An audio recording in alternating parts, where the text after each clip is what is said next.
Toshkent shahriga issiq havo oqimi kirib kelishi munosabati bilan shahrimizdagi avtobuslarda konditsioner sovutish tizimi ishga tushirilishi ishlari olib borilmoqda.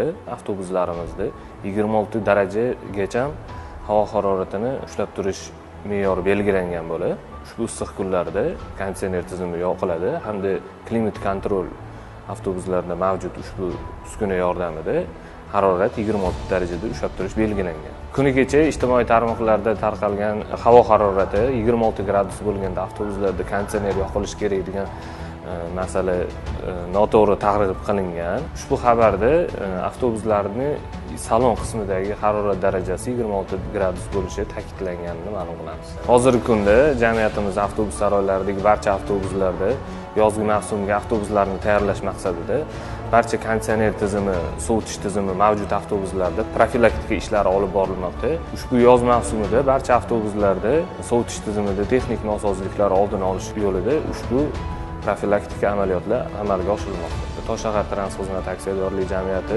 1500 dan ortiq avtobuslar yo'nalishlarida xizmat ko'rsatmoqda. Ushbu avtobuslardan 1400 dan ortig'ida sovutish tizimi mavjudligini ma'lum qilamiz. Ishlab chiqaruvchi zavod tomonidan sovutish tizimi o'rnatilmagan avtobuslar bular Mercedes-Benz Sazli 60 hamda MAN A22 rusumli avtobuslarning birinchi partiyalarida sovutish tizimi yo'qligini ma'lum qilamiz.